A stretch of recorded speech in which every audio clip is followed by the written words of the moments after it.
Aliens, इसका नाम सुनते ही आपके दिमाग में ये तस्वीरें आ रही होगी, राइट? पर ये किसी एलियन की तस्वीरें नहीं है।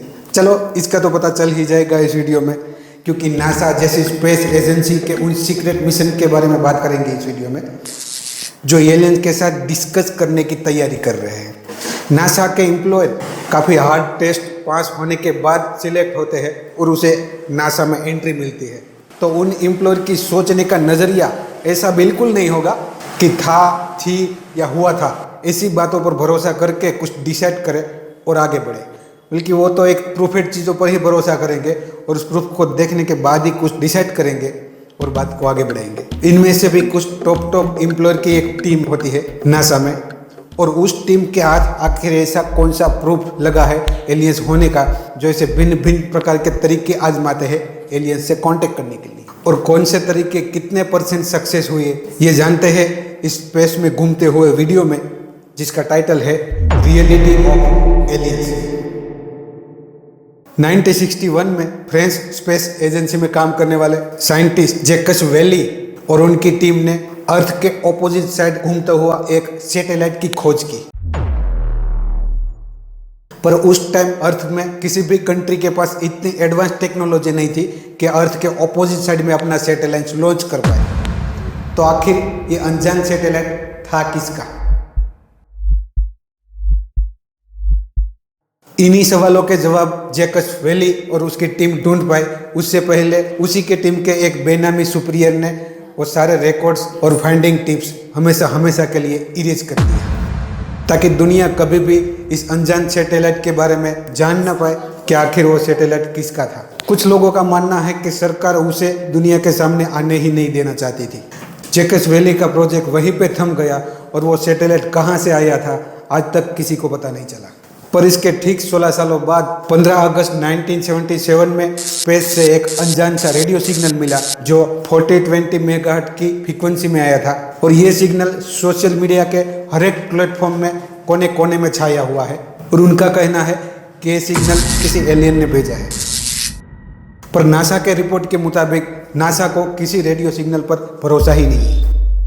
पर ठीक इसके 7 साल बाद दिसंबर 27, 1984 में अमेरिकन मेटियोराइट हंटर को अंटार्कटिका के आलेन हिल से मार्टिन मेटियोराइट का एक टुकड़ा मिला, जिस पर कई सारे इंस्टीट्यूट और ग्रुप द्वारा अलग अलग रिसर्चेस हुए, पर उनके हाथ कुछ नहीं लगा और वो रिसर्चर्स वहीं पर थम गए। और फिर 1996 में द ग्रेट नासा के रिसर्चर्स डेविड मैकी और उनकी टीम ने अपने क्यूरियोसिटी के चलते फिर एक बार मार्टिन मेटियोराइट के टुकड़े पर स्टडी की, जिसमें उन्हें उस टुकड़े में बैक्टीरिया मिले, जो मार्स पर पास्ट लाइफ को दर्शा रहा था, यानी कि हमारे पृथ्वी से बाहर भी जीवन है, यानी कि एलियंस।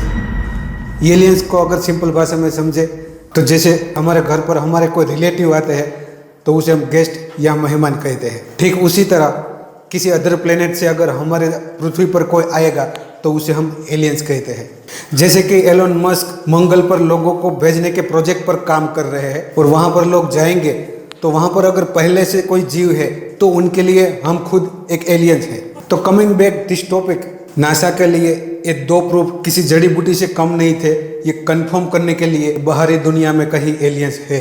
पर नासा को तो पहले से ही कॉन्फिडेंस था, और 1977 में जो स्पेस से रेडियो सिग्नल आया था 4020 मेगाहर्ट्ज जो था, उनके ऊपर भरोसा ना होने पर भी वॉयेजर 1 के साथ वॉयेजर 2 भी लॉन्च कर दिया, जिसमें एक गोल्डन सीडी और उसे प्ले करने का मशीन भेजा। उसमें हमारे धरती के 116 फोटो, जिसमें नदियों से लेकर ऊंचे ऊंचे पहाड़ों के, पेड़ पौधों के, 180 लाख से भी ज्यादा जीवित प्रजातियों के, जिसमें कीड़े मकोड़े जैसे जीवों के, शहरों के अच्छे अच्छे लोकेशन के, गाँवों के, हमारे सोलर सिस्टम के, और इंसान किस चीज से बना है, इंसान से ही रिप्रोडक्ट कैसे बनते हैं, मेल और फीमेल में क्या डिफरेंस होता है, और 55 अलग अलग भाषाओं में मैसेज दिए हैं। इसके साथ कई सारी चीजें और भी है।